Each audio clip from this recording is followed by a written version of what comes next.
નમસ્કાર ખેડૂત મિત્રો, કૃષિ મૂલમ જગત સર્વમ, ખેતી એ જગતનું મૂળ છે. હું અશોક ભીમાણી કૃષિ ગુજરાતમાં આપ સૌ મિત્રોનું હાર્દિક સ્વાગત કરું છું. આજે આપણે એક એવા ખેડૂતની મુલાકાતે આવેલા છીએ કે જે કચ્છથી આવ્યા છે, કચ્છથી આવેલા છે અને સુરતની અંદર જે છેલ્લા 8 વર્ષથી એલાયચી કેળની ખેતી કરે છે. જે માર્કેટની અંદર તમને ક્યાંય એલાયચી કેળું જોવા નહીં મળે, પણ એનું જે માર્કેટ છે એ ડાયરેક્ટ કસ્ટમરો છે એ ડાયરેક્ટ એમની પાસેથી ખરીદે છે અને ટોટલી પ્રાકૃતિક રીતે ખેતી કરે છે. તો આપણે મળીએ એમને. તો સૌપ્રથમ તો તમારું કૃષિ ગુજરાતમાં હાર્દિક સ્વાગત છે. સૌપ્રથમ અમારા ખેડૂત મિત્રોને તમારો પરિચય આપો. હું કાંતિભાઈ લાકડા, મારો મૂળ વિષય છે લાકડાનો અને છેલ્લા 8 વર્ષથી પ્રાકૃતિકની અંદર એટલો બધો ઇન્ટરેસ્ટ હતો એટલે આ વ્યવસાય. જમીન તો 40 વર્ષથી મારી પાસે છે, પણ છેલ્લા 8 વર્ષથી સજીવ ખેતી કરવા માટે અહીંયા પ્રેરાયો છું ને આ મારી જ ખેતીને છે. તો પછી એમાં ઉપજાઉ કઈ રીતે બને અને કઈ રીતે ડેવલપ સારું એની અંદર એ કરી શકાય, તો એ પદ્ધતિને અપનાવીને હું સારું આવું કામ કરી રહ્યો છું. ને એમાં ખાસ કરીને મારો એક ઇન્ટરેસ્ટ એવો છે કે ભાઈ લોકો કયા એલાયચી કેળા છે, તો ભાઈ એલાયચી કેળામાં કેમ લોકો નિષ્ફળ જાય છે, ખેડૂતો કેમ કાઢી નાખે છે, તો આપણે કેમ કાઢવી ના પડે, એમાં કેમ એનો બેનિફિટ મળે, એના વિષય પર હું કામ કરું છું. એટલે આ એલાયચી કેળા એટલે નવું કોઈ વસ્તુ હોય, લોકોને થોડું ઇન્ટરેસ્ટ થાય કે ભાઈ ચાલો કેળા ખાઈ. ઘણી વખત કેળા ખાવાનું છોડી દેતા હોય, તો આમાં કેળા ખાવા માટે પ્રેરાય. અને અને આ એલાયચી કેળું એટલે લગભગ 3 થી 4 ઇંચની લંબાઈ થાય અને એનું કાગળ જેવું એકદમ છાલકું આવે, એકદમ પતલું આવે અને સામાન્ય કેળા કરતા લગભગ 3 થી 4 ગણા ગુણવત્તા એની ઊંચી હોય છે. વખત ત્યાંથી એ લાવતા હોય એટલે મેં કીધું આ શું છે, કે તો ભાઈ એલાયચી કેળા. મેં કીધું ચલો તમને ગાંઠ આપો એની. તો એ ગાંઠ લાવીને પછી અહીંયા રોપી છે. ટ્રાન્સપોર્ટમાં મંગાવેલી ગાંઠો, ટ્રાન્સપોર્ટમાં ગાંઠો મંગાવીને અહીંયા રોપી છે. એને મને કીધું કે એલાયચી કેળાની એવરેજ 7 થી 8 ક્વોલિટી આવે. તમને ખબર નહીં પડે, પણ એને નાની વેરાયટી આવે, નાની વેરાયટી. એમાં તમને એક બેસ્ટ વેરાયટી જેમાં ગુણવત્તા સૌથી વધારે અને જ્યાં ખટાશ પડતી મીઠાશ હોય એની અંદર, જ્યાં ખટાશ પડતું અને એ તમને બહુ ગમશે. તમે બીજી બધી ટ્રાય કરો કરતા અમે જે નક્કી કરેલી જે વસ્તુ છે એ જ તમને આપીએ. એટલે એવી જ એ જ વસ્તુ આપી છે કે જે એકદમ શ્રેષ્ઠ હોય, તમને બરછટ નહીં લાગે, ખાવામાં એકદમ સ્મૂથ લાગે. જે રનિંગ એટલે કે G9 ના વધારે વાવેતર છે આ વિસ્તારની અંદર, તો અને એમાં અને આ એલાયચી કેળમાં આ ફરક શું છે, મતલબ એના વિશે? G9 માં શું છે કે 1 વર્ષે પહેલું લામ આવી છે, પહેલી 1 વર્ષે આવે ને બીજી દર 9 મહિને આવે, 3 વખત મને કાઢી નાખવી પડે. બરોબર છે. એવું આ લોકોનું કેવું છે. હું તો નથી માનતો કે 3 વર્ષે કાઢી જ નાખવી પડે. તમારે એને પૂરતું પ્રમાણમાં ગાયનું ગોબર અને જીવામૃત આપો. તો મારું એવું માનવું છે, મારું આગળ મારો બીજો પ્લોટ છે તેની અંદર મારું લગભગ 6ઠું વર્ષ છે એ પ્લોટની અંદર. 6 વર્ષની છે હવે, આ વર્ષે કાઢવાની છે.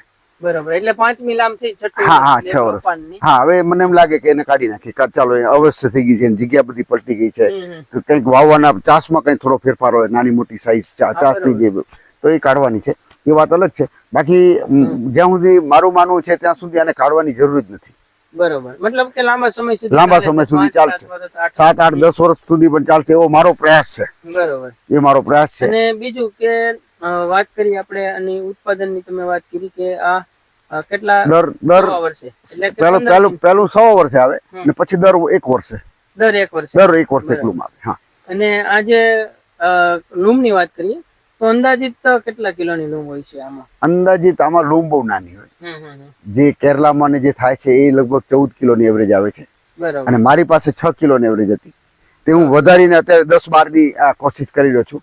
જયારે તમને આજે દેખાય એનું ઉપરનું એનો જે લૂમનું જે થડ છે એ 2.5 થી 3 ઇંચનું જે ઘેરાવો દેખાય છે, 2.5 થી 3 ઇંચની વ્યાસ દેખાય છે. 2.5 થી 3 ઇંચનો. હા, તો એ ખરેખર 3.5 સુધીનો હોવો જોઈએ. 3.5 હોય તો એ લગભગ 15 થી ઉપર 15 કિલો પ્લસ પકડાય. અત્યારે આ જે છે એના હિસાબે 10 ની આજુબાજુ, 10-12 ની વચ્ચે પકડાશે. આનાથી એના પર આધાર આપણે ખબર પડી જાય કે એના પરથી જ ખ્યાલ આવી જાય કે આમાં કેટલી સાઈઝ ની લૂમ આવશે. બરોબર, અને એની જે સાઈઝ છે એ 4 થી 5 ઇંચ છે. હા, 3 થી 4. 3 થી 4. 3 થી 4. હા, બરોબર. એટલે 3 થી 4 ઇંચ નું આવે અને હેલ્થ માટે ઓના કરતા બેસ્ટ. બીજું આપણે વાત કરીએ કે આની અંદર તમે જે ઉપયોગ કર્યું છે એ શું આની અંદર ઉપયોગ કર્યું છે અત્યાર સુધીમાં, રોપાણ કર્યું ત્યારથી અત્યાર સુધીમાં? એનો ઉપયોગમાં સીધું ગાયનું ગોબર, જે ટોપલો કહેવામાં આવે, આમ સામાન્ય શાકભાજીના કેરેટ, એ અત્યાર સુધીમાં એક છોડને 4 આપ્યા છે. 4 કેરેટ. બરોબર. હા, એક છોડને 4 કેરેટ આપ્યા છે દર વર્ષે. પછી એને આવતા વર્ષે એને 2 કેરેટ થઈ જશે. ટપક સિસ્ટમમાં આપી દઈએ છીએ. બરોબર એટલે ગાળીને ડ્રીપ drip ડ્રીપ કરી હા ગાળીને ડ્રીપ દર સોમવારે આવી જાય. દર સોમવારે એકવાર આપી જ દેવાનું. હા દર સોમવારે અઠવાડિયે એક વખત હા એક વખત ફાઇનલ મળી જવું મળી જાય. હા. ને અને અને જે એની દવા જે છે હમ. આકડા લીમડામાંથી જે એનો દ્રાવણ બનાવેલું છે હા હા એ પણ તે સોમવારે જ આપી દેવાનું. બરોબર સાથે જ આપી સાથે જ આપી દેવાનું. અને હાઈટ આપણે વાત કરીએ એની હાઈટ ની અંદાજે હા. તો કેટલી હાઈટ?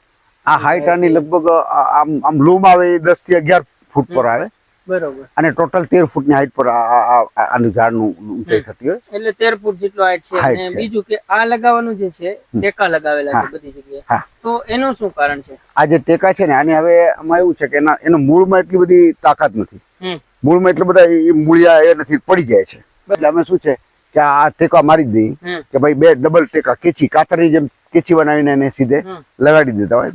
અને બીજું કે વચ્ચે જે વચ્ચે જે જગ્યા રહે છે એમાં કોઈ તમે આંતરપાક લો છો કે કઈ રીતે? એ એક વખત તો નાની હોય ને જ્યારે પહેલા વર્ષે નાની હોય ત્યારે લઈ લીધા હોય તે વાત બરાબર. જેવી રીતે અહીંયા તમને અહીંયા ભીંડો દેખાય છે, ભીંડા બિયારણ છે, પછી પેલી બાજુ પાપડી દેખાય છે, એ પાછા એ બિયારણ પડીને જ પડ્યું છે. આ બાજુ આ એ છે કોબીજ છે, આ બધું પહેલા વર્ષે લીધેલું હતું. એનું જે માર્કેટ છે એ આનું કઈ રીતે તમે વેચાણ કરો છો?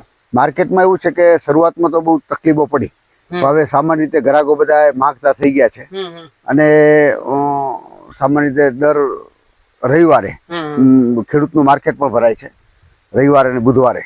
તો ત્યાં પણ વેચાઈ જાય અને જે સીધા જે ગ્રાહક છે તે પણ માંગે છે, લેવા આવે છે, એ પણ એને પણ આપી દે છે મારા ઘરેથી. અહીંયા નથી આપતા, ઘરેથી એને આપી છે. બરોબર. અને બીજા નંબરમાં જે દાખલા તરીકે જે દુકાનો છે કે જે ખરેખર જે સજીવ વસ્તુ જ વેચે છે, જેમાં ભેળસેળ નથી કરતા એવા 3-4 પ્રાકૃતિક વાળા જ છે, જે ખાતરી વાળા છે, એ લોકોને આપીએ કે ભાઈ ચાલો લઈ જાઓ. ને એ લોકોને બીજું કઈ જોતું હોય તો પ્રોવાઈડ કરી આપી બીજા ખેડૂતો પાસે, પણ એ પણ એને હેલ્પ કરી, એ વાત અલગ છે. પણ આ એ અમને વેચાઈ જાય છે, વેચાઈ જાય. આનો માર્કેટમાં જે આપણું જે થાય છે તે વેચાઈ જાય છે. બહુ કઈ દાન કરવા જેવું થતું નથી. બરોબર. ને અંદાજિત રેટ શું હોય છે આનો? રેટ 80 રૂપિયાથી શરૂઆત હોય તો 120-30 સુધી હોય. બરોબર. જેવું માર્કેટ એના ઉપર. ના માર્કેટ નહીં, દાખલા તરીકે કોઈ હોલસેલમાં લઈ જતો તો 80 રૂપિયામાં, કોઈ રિટેલમાં વેચવાનું તો 120 છે, 130 છે. તો એને થોડું નમતું આપવું પડે, બધું આમ તેમ બધું બાંધછોડ કરવી પડે, 2 નંગ ખરાબ હતો કાઢી નાખવા પડે, આ બધું આવે ને. એટલે એ તો 100 રૂપિયાની આજુબાજુ પડે, પેલા 80 ને પેલા 100 એવરેજ પકડાય. બરોબર છે. તો ખૂબ સરસ મિત્રો, તમે જોયું. તમે એલચી કેળા જો તમે પણ ઓર્ડર કરવા માંગતા હોય, ખાવા માંગતા હોય, તો તમે એમનો મોબાઈલ નંબર છે એ તમે મોબાઈલ નંબર જણાવી આપો. મારો મોબાઈલ નંબર છે 98 251 22 313. 98 251 22 313. ખૂબ સરસ માહિતી આપી, એ બદલ એમનો ખૂબ ખૂબ આભાર.